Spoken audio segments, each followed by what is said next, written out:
Hello, Internet. Thank you once again for joining me to talk all things vertical drama. I have found another amazing actor to talk to, who is the very wonderful and very talented Marc Cotter, who has had one of those months where he's had basically every app you open, you see Marc Cotter because he's had a new drama out. And he's done the phenomenal thing of they're all good, which is pretty hard to do.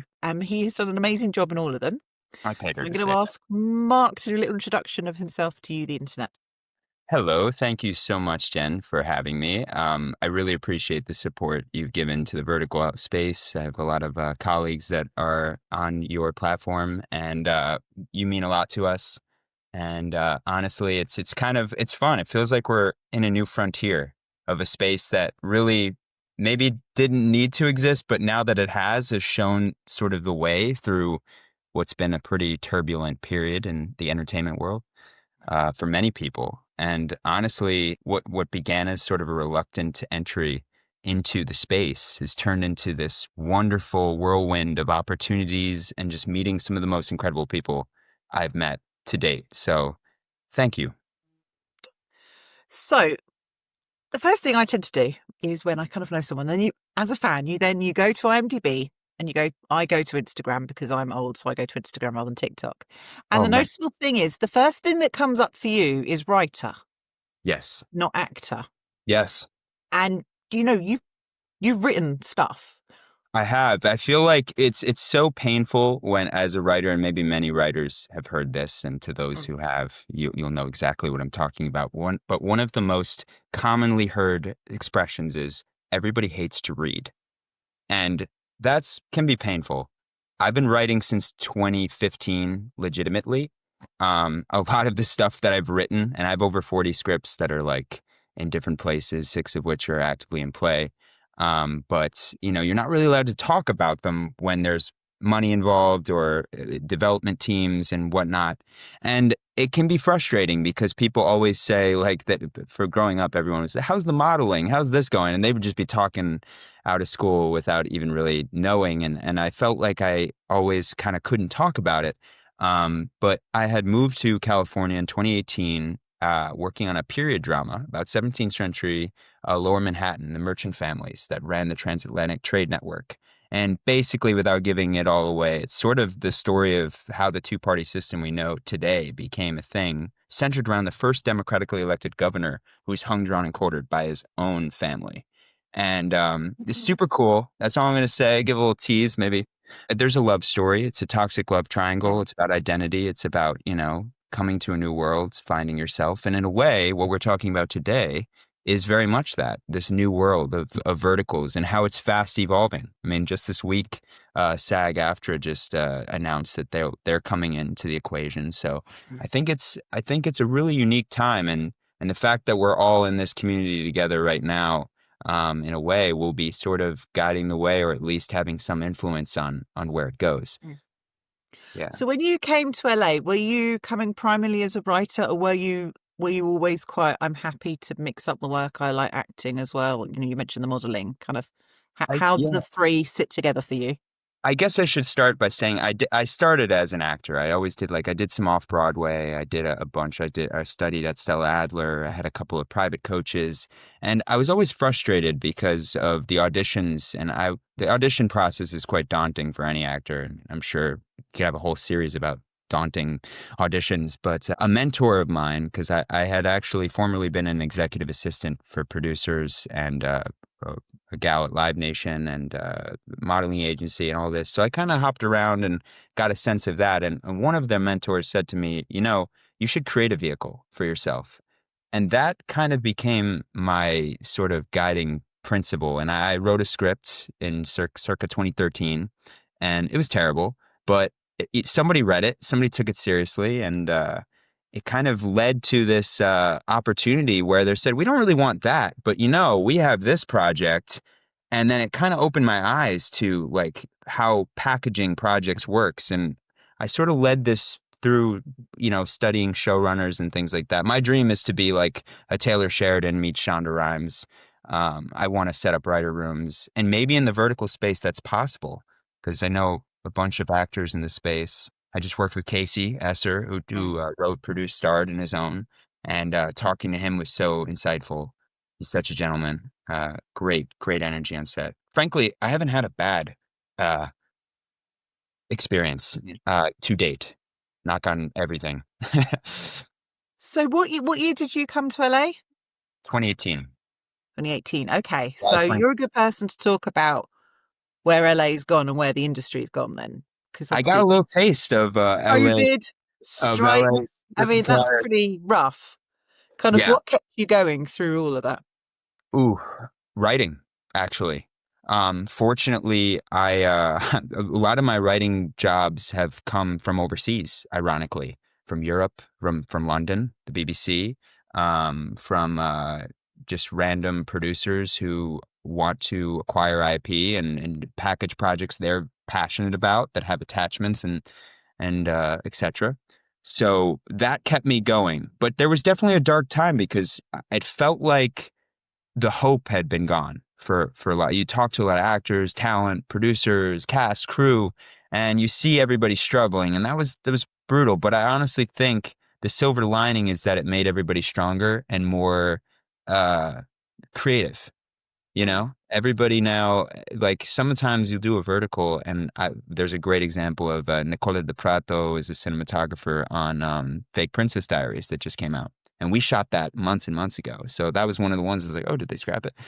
But he actually said to me, "Hey, you want to shoot and do the shoot?" And he pitched me this whole 1980s kind of in the vein of The Firm or American Psycho. So that photo shoot that we did with the old car was sort of this sort of concept idea to create a character in a world through cinematic stills.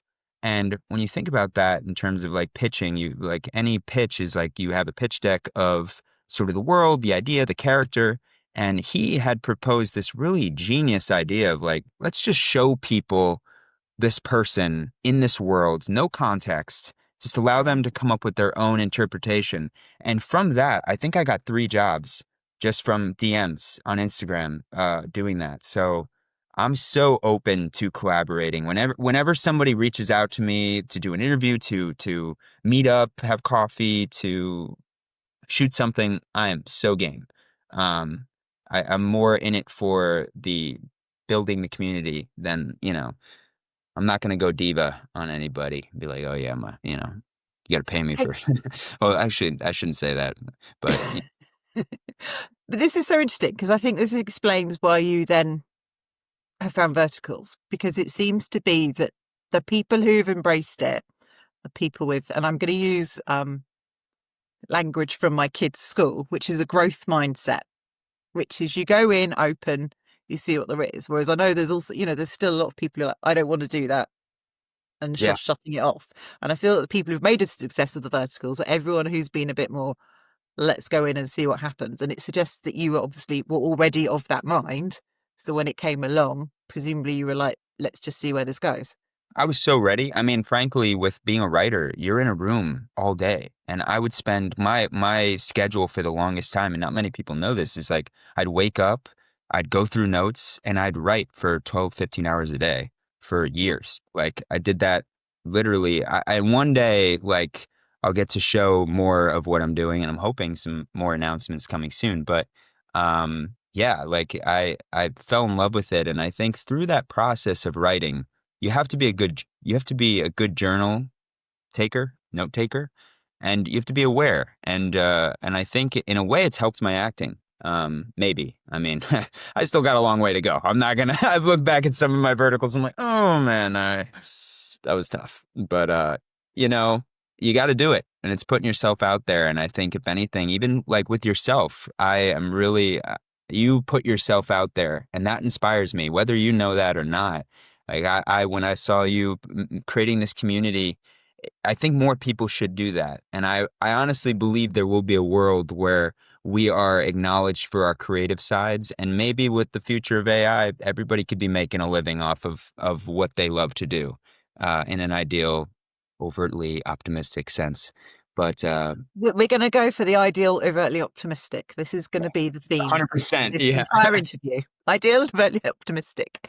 So Okay, the obvious question to ask is you're a writer, you have a vertical script.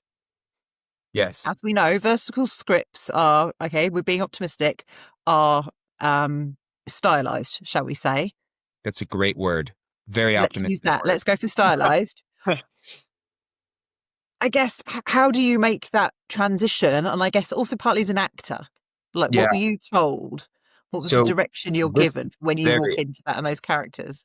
this is a very interesting question and something that I'm still working out because I have a handful of scripts that I'm currently adapting into the vertical structure. So typically, a feature film script is somewhere in the realm of 90 to 115 pages. Most of the vertical scripts I've encountered are about 90 to 100 pages, usually around 100 pages. And they shoot those in 7 to 10 days, usually 8 days is the median. Um, what's interesting is there's usually about 65 episodes, give or take, that are broken up in a minute and a half structure. And within those minute and a half structure, they want it really A to B. They don't want multiple layers. They don't want it overly sophisticated and complex. They want it simple. Keep it simple, stupid. That's an expression I've heard countless times. And within that comes some of the other issues that I think you've even have identified with some of the more like they romanticize greed and abuse and things that are, you know, not really not really fun for audiences to especially I feel like when you look at Netflix and all these other things, we're overstimulated as it is with social media and media. And I think the challenge for creatives moving forward is how do we raise people up and obviously you have to touch vulnerable issues. You have to talk about abuse, but do it in a way that opens a whole new side of it as opposed to just like slap this that. I feel like sometimes these models for the vertical scripts are really heavily focused on data. They're very data driven.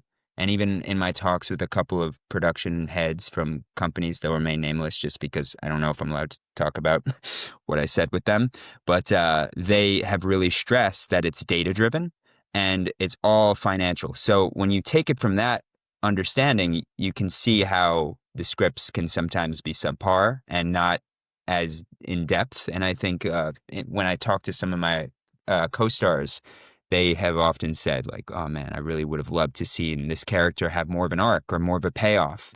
And in my world of coming up under certain people, I've had the pleasure of working with Debbie Allen on a script. And I got to see her, how she breaks down scripts, and it's unbelievable. I mean, this woman is a powerhouse. I have the utmost respect for her. And she's been a mentor in many ways to me. She works out of the dance academy in Arlington, which honestly has just like revolutionized. It's a hub of creativity. So thank you, Miss Allen and Vivian. She's a sweetheart too, her daughter. But I've witnessed with her, she likes to really massage and workshop. And I think when we get to that point with verticals where the writing room is taken a little more serious, and maybe it will be because of just how SAG is now coming in and there's going to be certain expectations. I'm still curious on how that's going to impact budgets and what that will do because that is a big issue. But with that said, there are plenty of crew that are not getting paid. I try to always introduce myself, like especially when I'm a lead. I think it's so important to bring the energy because anybody that comes on set, no matter who you are, if you come with a bad attitude, it's a cancer and it just kills the vibe. And I think that's honestly applicable in any industry. It's not just the film industry. But yeah, I may And have you got walk in, you can walk in and you can feel it. Oh yeah. Oh, So I 100%. used to have a job back in the day where I used to visit different bookshops and basically assess them and check the staff. You can walk in and tell whether those staff are happy or not. Oh yeah. You can walk in and tell a team, Yeah. like, okay, this is not a good shop. You can feel the tension. So I can imagine that, particularly on a film set where it is so close and you're so on top of each other, that, yeah, you can immediately feel if, the They energy won't starts acknowledge going you and there's a or problem.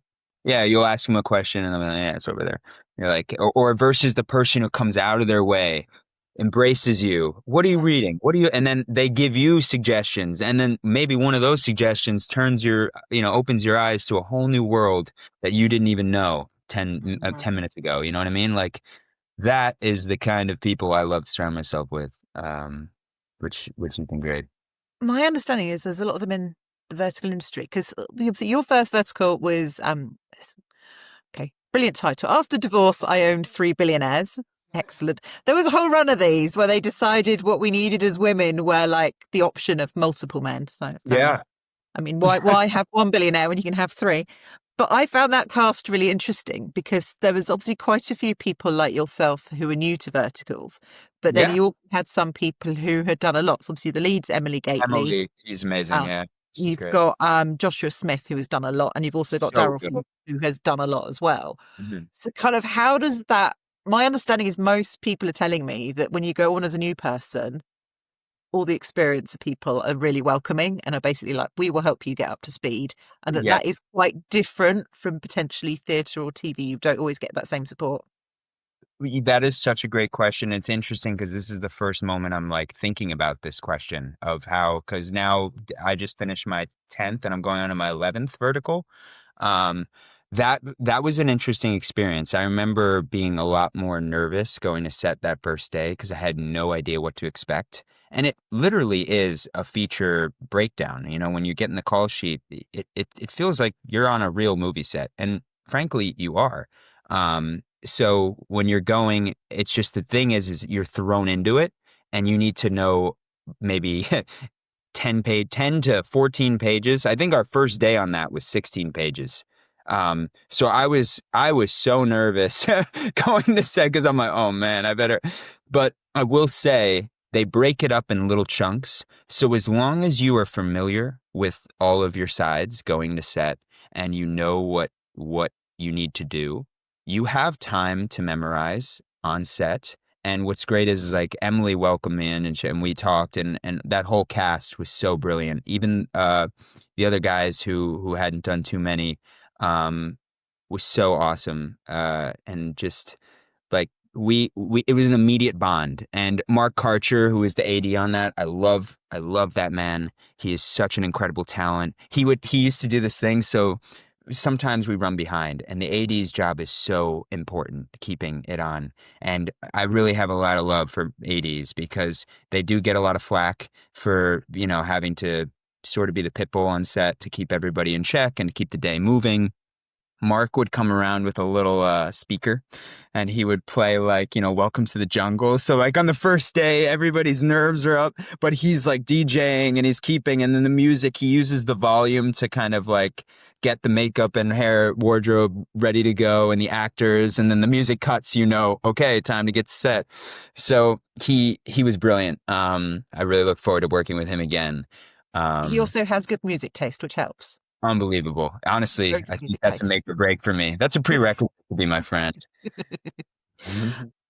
So obviously you've done quite a few leading roles, and what I like is you've done some really different ones. I do want to ask you about Love in the Fast Lane Yes, because that anyone who was, looks at your Instagram knows that you like a bit of speedway or I do. MotoGP. Yes, I So love was that a bit of a that kick? was an interesting, yeah. Well, the fact when I got the audition to be a race car driver, I was like, oh yeah. It didn't dawn on me that he was such a fractured drug addict, bipolar, in an abusive relationship. He was a bit abusive too. There were some of those scenes that I was a little uncomfortable with. I had to choke Aunt Allie, and that was my sort of. But with that said, the team was so professional and like they've always taken it very seriously. Where we really walk it through. Both actors sit down. They really talk about it. We planned it out. But getting back to your question, I grew up with a very Irish family. My grandfather raced in the Isle of Man TT, which is the world's deadliest road race. Um, Mm. Raced with Joey Dunlop actually. He used to, Oh which is wow. really cool. I've got photos of him with all of them just hanging out. And one of the things with Joey is he never let people take photos of him smoking cigarettes. And my grandfather got a couple of those, so I got those in the but my dad and I are big MotoGP fans and Formula One. So I wasn't your traditional, because that European sense, and maybe you can relate being from the UK. Like Mm. I think motorsports, and I mean I do like rugby and all that stuff. But I don't know, something about getting up at 7 a.m. to slam into sweaty dudes was never my cup of tea. I'm a big Formula One fan, so Oh, it's come for and we're me. best friends already. Look at that. Yeah, so I did rather enjoy the entire race car phase that we had. I was like, yeah, let's do it. And obviously, That's, the amount of actual racing has varied, shall we say. yeah, But some have of done some course. really good. There's been some where they've done some proper drifting, and they've obviously, or they've had drones and they've managed to do some proper shots. And it's like, that's insane for a vertical that they've managed to do that within obviously what we know are very small budgets and a very tight time frame. Funny you say that because Race to My Heart, which was the one that I thought was really great, they actually used a real Indy car and was unbelievable. Mm. And the cinematographer on that, Stephen Beardsley, I hope it, yeah, yes. Mm. Sorry, I have a few Stevens that are Saint, there's a few that are all great, but he was that DP on that. And I literally, the week before I got Fake Princess Diaries, I was showing everybody, oh my God, this is awesome. This is the future. Like, this is the direction that this industry can go. It can get so much better, blah, blah. I'm always like trying to hype it up. And, sure enough, I worked with Shen Li at Ideally, which was such a fun experience. And she said, guess, and I was telling her like, oh, check this out. And she's like, oh my God, that's our DP. And I'm like, oh man. So it was like manifested, in the most beautiful way. I love that. It was the right people coming together. So I do want to talk about a particular three that you've had come out all close together, although they weren't all filmed together. They just happened to, that's when they've all come out. So we've got Yeah. Fake Princess Diary, Boss, Your Wife's a Whole Detective, and After His Affair, I Slept with His Best Friend. I want to start with Boss, Your Wife's a Whole Detective, because I do love that story, because there have been a lot of versions of this before in Vertical Land, but it's been twisted enough to give it a fresh one. And I love it when it works on the thing of it's as simple as someone spills something on her, she has a coat, he walks past, and that's the entire setup for the confusion for the whole movie. Yeah. Oh, I that love was it when it's that simple. And it's like, It was great. Yeah, I have to say, that was one of the scripts that was hard to initially digest, but the team are rock stars. Honestly, Reverse Clock, watch out for them. They're going to be paving the way in terms of pushing the bounds on creativity. They were the production company that did the Squid Game one, which is awesome. I saw the behind. I have a bunch of friends that were in that. And I honestly think they're just so talented. Owen, Lucas, Sean, rock stars. Uh, Also, my co-star, the lovely Sofia Lopez, she is the best Cucamoncho. We had this like we were joking around, we were calling each other Cucamonchos the whole time, and honestly, she's just so cool. We had so much fun. Like there's certain sets where you're laughing and you're just having the greatest time, and the in between takes, we just like all of us were just dying. Tate and yeah, oh man. Uh, so. because Totally, you have, really fun. and you obviously, you do a great romantic lead. I haven't posted reviews at people, but don't worry, Mark will be getting some good reviews because I've been watching all of these. And then Fake Princess Diary is another one where I would say the character is different, because I know that sometimes there's this Yeah. challenge that the male lead can feel quite similar. And how do you Yeah, differentiate and make it like, no, it is a different. the Blue And again, Steel. there have been versions of this before, but this is a lovely version of basically you're trying to find your long lost sister to make your grandma happy. Con artist Yeah, crashes into your life. yeah. And then it's kind of, I guess, your character initially we think is really uptight, but then it's actually like he's trying to protect her because he's like, I don't want you to go into this debutante world. And, it's really, really good. And there's a lot of very funny moments. You're great in it. And your co-star, who I should know the name of, Maggie. Yeah, Maggie Arias. That was her Maggie, is first one. amazing as well. You've got such a good dynamic. Yeah, she's Yeah, just incredible. tell me stories about that. I want some exclusive Oh, behind the scenes so secrets. yeah, we actually shot at this really cool mansion in Anaheim. It's, some people were rumored to say it was the original Playboy mansion, this and that. They had a grove, a grotto. There was like 20 something bedrooms. The place was unbelievable. Um, that set was really fun. I really loved the wardrobe team. With that, getting back to what you were just saying about when you're a lead man and a lot of the roles there's a lot of similarities in being CEOs, billionaires, this and that. How do you play it a little different? Because I do really go in with the intention of not phoning it in. I do try to bring something. I may not always succeed, But with that one, I actually leaned into more of my European family because some of them live in crazy little like places in the country, and they act like their old world, and the tea and this and very proper, and like if your table set and like growing up, my grandmother in Ireland, she used to teach me how to do hospital corners and stuff, and it'd be like my parents would drop me off and she'd have me, folding the sheets, going out and helping take care of the animals. And it was great. Oh my gosh. And she had the most interesting friends. I mean, one of her best friends to this day is Betty Kelly, who is Luke Kelly's sister from the Dubliners. So we'd go out, the Irish folk band. Yeah. So yeah, that one, Sorry, I'm impressed. That's impressed face. So yes, that's very cool. Yeah, I love Bessie. And we would go into these little pubs and have sing-alongs, and oh man, it's like my Irish family are great. I love them all, and I've kept that pride because I'm a New Yorker, Ireland, and then Cali in that order. Although some people say I'm a bit more of a Cali boy now. I don't know. TBD. Do you get that when you go back to New York? Oh Is it yeah. like, oh, you've gone all West Coast? Oh yeah, you've changed. You've changed. I'm like, what? What have I changed? I don't think I've changed. You've changed. But yeah, I'm still a goofball on the inside. I think the great thing about Irish people, and maybe you can, and it's same as UK, because a lot of my UK friends are the same way. We self-deprecate so beautifully. It's an art form. Like you don't go to Ireland and say, "Oh, I'm so excited about this." Like, oh, the weather's shite. Like, like if someone's doing too good, you got to be humbled quickly. That is what the UK and I think the Irish, we struggle with the Americans in that it's like, Yeah. we can't be that earnest. It's No. like we have to cut it down. It's like, yeah. Whenever I talk to my parents, I also admire that about Americans, but we can't do it. No. nah, yeah. Yeah. It's not. It's more fun the other way. I think you got to chirp people you love and care about. You got to keep them grounded. So, what I always think is interesting is obviously you've played quite a few leading men roles, different ones, but then you get a really nice different role in your new Flair Flight one after his affair.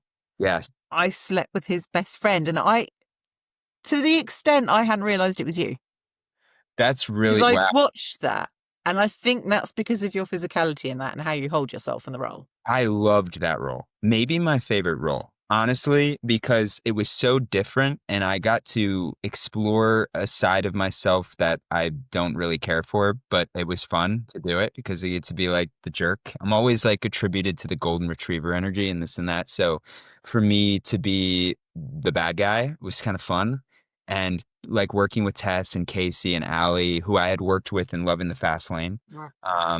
So we already had a great friendship going into it, and it was just so easy to pick up where we left off. And the Bad Kids TV too, rock stars, absolute rock stars. I would work with them over and over and over again. Honestly, one of the most prepared directors I've worked with too. So major, major shout out because she literally had a breakdown of every shot list that she wanted with reference shots from her favorite verticals. So, and the great thing about that is upon wrap, they had that out in 4 days. That was the fastest, like it was on Hang on. Flareful 4 days after it wrapped. Okay, that's my brain. 4 days. I knew that they were getting close to about 2 weeks. 4 days. It was literally like, I think we wrapped, and maybe don't quote me on 4 days, but it was literally, I think it was 4 days. And now 4 days, Marc Cotter. In the comments, we're starting. It was fast. It was literally, yeah. Actually, bear with me. I'm going to go to my camera roll to the wrap day, and we'll calculate this It'll be good. right this second. See, look, this is how good we are, Internet. We're fact-checking for you before we just randomly throw out. Before we start saying stuff, I was like, oh, man, well, if anything, I could just be like, I'm blind, so, doesn't matter what I say. Yeah. Well, while I'm looking for this real quick, which I basically found it. Okay, so we wrapped September 15th. It was out on the 19th, if I do not, right? And this is Maui. So Mally, this on the wrap, our wonderful wardrobe. She did we had this Toy Story theme going, so she wrote like her name on my shoe, and she gave me the shoes. that was my favorite wardrobe. That the mocha suit and everything. I kind of want to, and I might start wearing jewelry, kind or something after that character. But I don't know if I can authentically pull it off. Because that is something that they do to the vertical men. I mean, we're kind of the suits, but I mean, you can start because there's the brooch, isn't there? You sometimes get a brooch Yeah. here, but then particularly if you're bad, there's a lot of rings. I've just watched one where I'm actually quite worried about the leading man because the heavy like chains they've got him in, like as his necklace is like, oh, has he got neck ache? Like, yeah. Yeah, sometimes there's allergies. I did with I also really loved in the Love in the Fast Lane, they pushed the boundaries. Victoria and Sergey really pushed the boundaries on that character's sort of, he was a playboy and he was wearing crocodile and those cowboy boots. Victoria, Sergey, if you still have them, I will buy them off you. They're awesome. But there was a couple of materials that were super itchy. So like I'd be on set and I'd be like, which honestly maybe added to my character's tweaking nature of being. It does work for that one. It doesn't work if you're trying to be a smooth billionaire. But yeah, if No. you're someone who's already that on edge, it works. Yeah. So in that sense, it was really cool. That was a fun one. I think it's actually cool to kind of walk down memory lane because you think about each experience and how it like represents a different time of our, and on my journey as an actor, I definitely think of that. Like you associate like characters with a time in your life and like what you're pulling from emotionally. So yeah, that was a fun one. I just want to go back to after his affair, I slept with his best friend because obviously we got distracted by how exciting the 4-day turnaround. Obviously on the set as well, you're working with, Casey Esser and Tess Amelia, who are like rock stars. She's been in one of the biggest verticals of all time. Yeah, literally, I passed her She has billboard. well and been there since the beginning. What is it like kind of getting their take on sort of how verticals taken off and where the industry is now? That was one of the coolest sets where we all just hit it off so easily. It was like we had known each other for a while. And what was really cool, they're so professional. That was one of the only sets where every actor knew their lines, like without even like we ran a few because there were some 6-page monologues. I think there was a 10 to 11 page. And I'm sure they will double check on that. But there was a 10-page scene, the graveyard scene and the hospital scene, where it was just boom, boom, boom. And we ran that through just a bunch of times throughout. And that would have normally been really painful, but thank God they knew what they did. They brought it every take. And then in between, we would be silly. So like we were able to balance that kind of, get the work done, but also like really enjoy the process, which I think brought out sort of a better performance for us all. And Casey he's cheeky funny. He's funny. I love Casey. And just such a modest guy. Like he's at the top of the game for a reason, as is Tess. So high marks around the board. And Allie too, my co-star in that. She's so wonderful, and I'm really excited to see what the future holds for her. Because one of the things that I enjoyed about that is obviously you do get some slightly different locations. Yes. Yeah. You get to go into the countryside. There's clubs. It kind of widens out, which presumably for you as an actor does make it a bit more interesting. I mean, much as we love an office and a mansion. No, but going to the horse. It must just be fun to go to different places. Oh, amazing. And that one, actually, the gentleman that owned that ranch, and for the life of me, I can't remember what the name of it was, but it's maybe about an hour north of LA. And he had, I guess he does a lot of the stunts. He's a stunt coordinator and he does private riding lessons. They use the venue for weddings and whatnot. And he had worked with the Yellowstone people. He worked with, Reno 911 or whatever that is. Anyway, cool guy. Look into that. I'm sure maybe somebody will mention the specifics, but it was really cool and he was great. I didn't get to ride the horse, which I'm a little annoyed about. Yeah, But no, it kind of was building up to it, and then it sort of moved away from that because we thought we were going to get a comedy moment of he can't They like didn't walk. want me to steal all the attention from Tess and Casey. Yeah. So, I was like, all right. I can live with this. Um. So far with verticals, obviously one of the other things that verticals have really opened up for people, which I don't think they expected, was travel. Yes, Am big I time. right in thinking you mainly stayed in America? Have you gone abroad yet? I've turned down, sadly, a number of opportunities overseas just because now going back to the full circle, being a writer, I have projects out here that I'm actively trying to set up, and there's Mm. meetings and people come in and out of town. So to me, like with the China, going to China would be really cool. I've always wanted to do it and to say, but just timing has been a little challenging. And a handful of actors can agree because you have to go for a month and sometimes you're there for longer. So that's kind of hard 8 days is one thing, but a month is a long time to be away. And I feel like there's certain opportunities that I've been capitalizing on in Los Angeles, especially now that the industry is kind of getting back into a stride. What that stride looks like, we shall see. But I am very cautiously optimistic on what that's going to look like. So, I mean, this is the perfect. You're so good at this. You just set me up for my next question, which is make me giggle. You're too charming.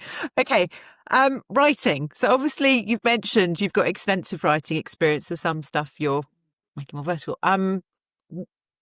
Will you be writing verticals? Is that something you're actively doing? Is that something you'd like to develop? And I guess more, Yeah. can you see it going in that writer's room direction? Because it sounds to me like that would be an obvious way to go. So maybe as of like last week, a couple of people have reached out to me asking if I'd like to, and I have a handful of like rom-com, drama, thriller scripts. Now the thing is that the vertical space had been so formulaic, and they were not really branching out into certain genres. So Mm. I am doing an experimental run with 3 scripts right now, but it hadn't been my primary focus. However, as of recently, I'm starting to think, and my writing partner, Joe, who actually produced Richie Rich, he executive produced Richie Rich back in the 90s, and he's had extensive history. So I've got a great team around me that's been guiding me and also keeping my head out of my butt. Um, so yeah, I'm pretty fortunate for that. But to answer your question, yes, I do plan on working on verticals, and I really have high hopes in this space. Like I'd actually love to kind of, I think it's going to reach to where Quibi had intended, Mm. and it's going to give that model new life with tangible pathways. So, we'll see. And I'll have more once I have some more updates. I'll give you that. But my passion though is like actually, I would love to get like a series on one of the major streamers, as would every other talent in this town. But I really am excited for what's to come. I think this year is going to end really beautifully, and I'm turning 30, so kind of a You feeling milestone. all right about it?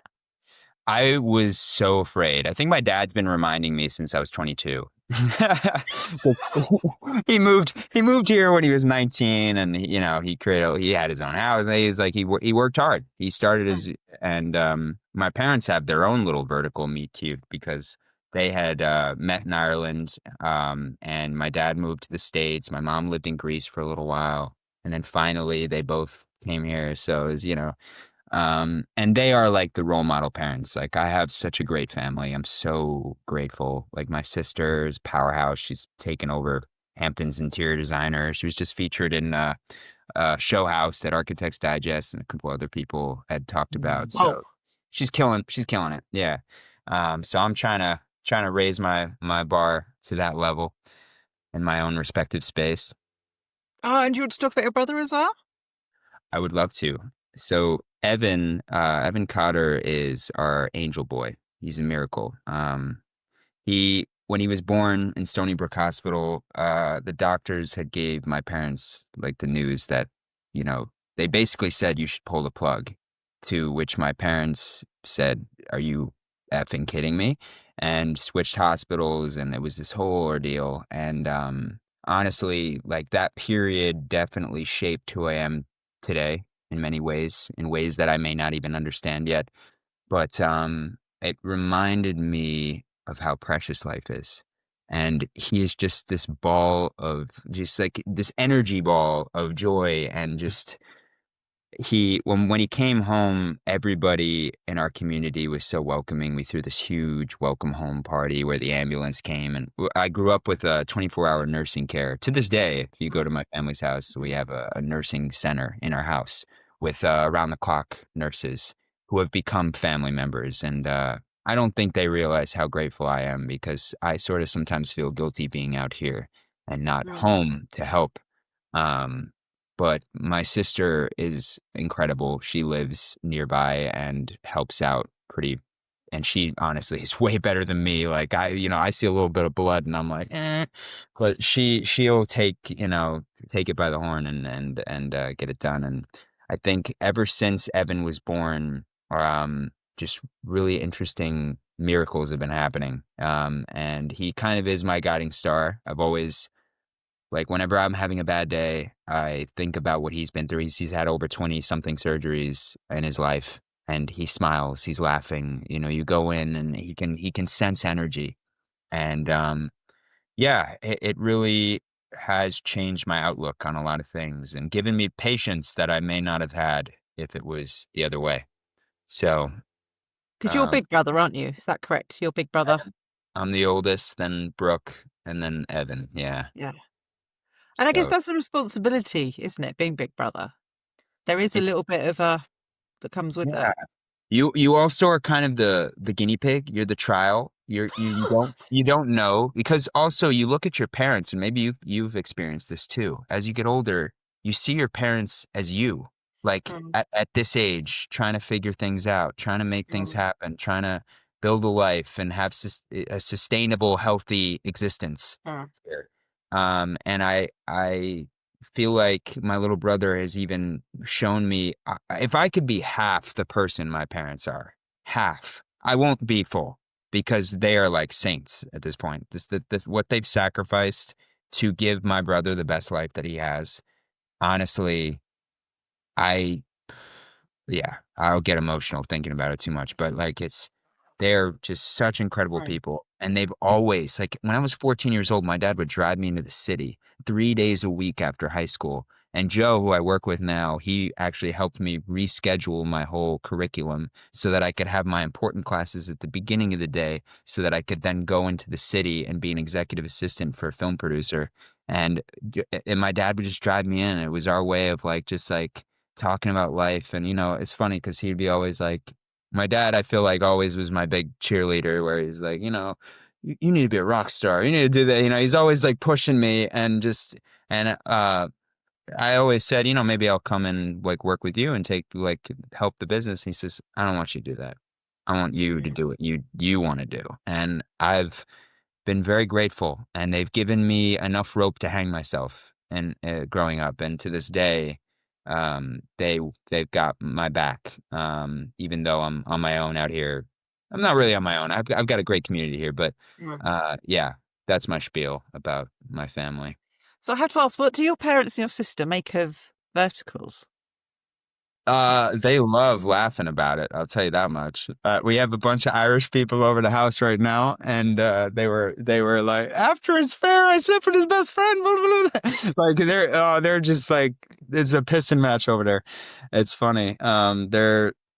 Yeah, they love roasting me, and honestly, I love it too. Like I go home and like all my friends will say this. It's kind of a known thing. The Cotter family, like you come to the table be prepared to get laughed at and but laughed with. It's not at. It's not bullying.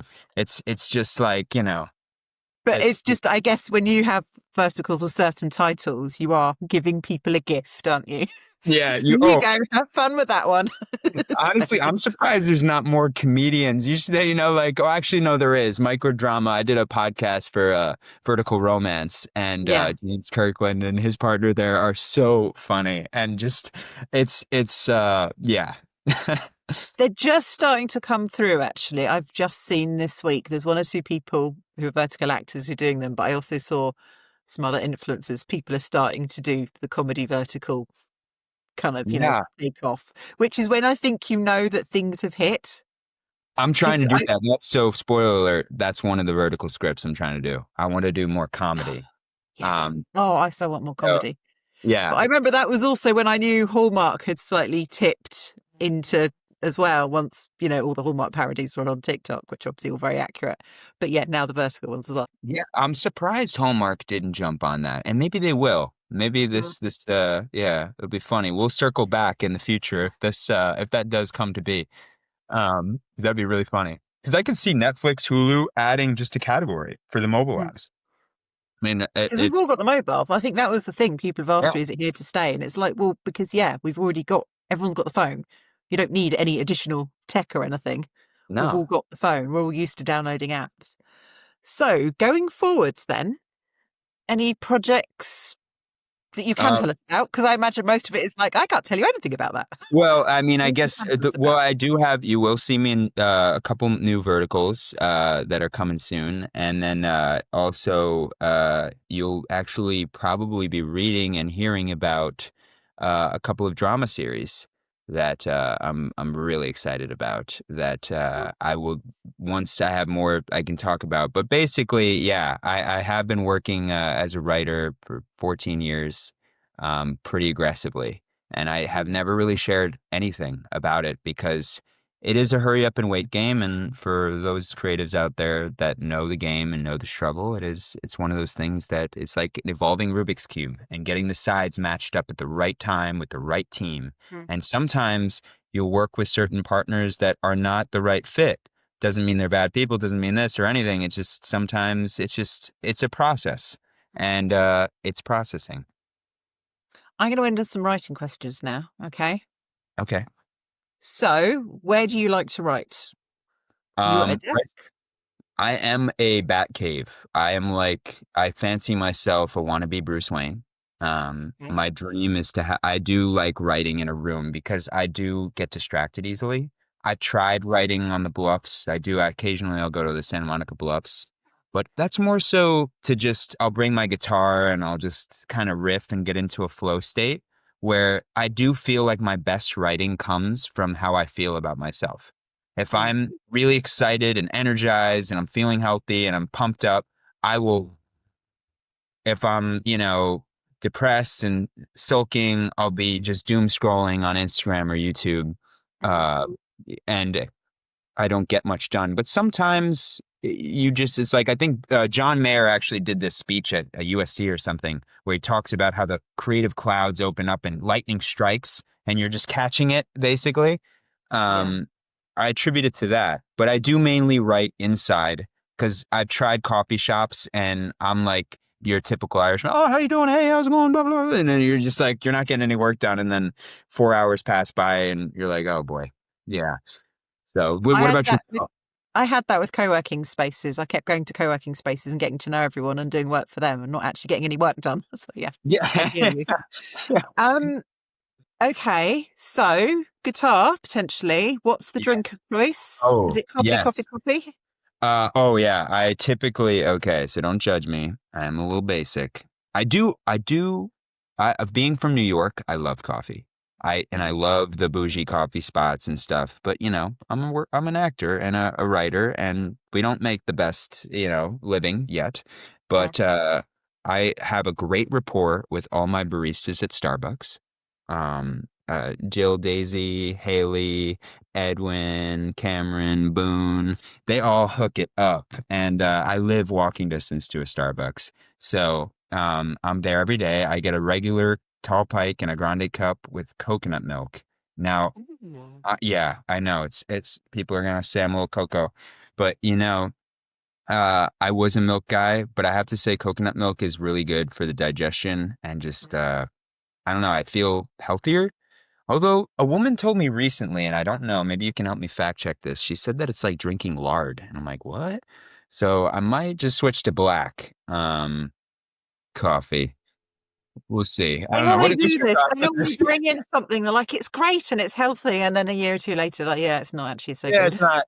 Yeah, I Yeah. tried the vegan thing for a year when I was in college, and made very amateur mistake of not getting blood work done and stuff to see what you're deficient in. Mm, So I am back to a very normal balanced diet. I don't really have any. I'm pretty clean, I like to think. mm, Don't really drink too much. Don't really don't smoke. Don't, I'm yeah. pretty yeah, straight edge in that sense. So the question then is, okay, as someone who writes and also acts, what actually is a switch off for you?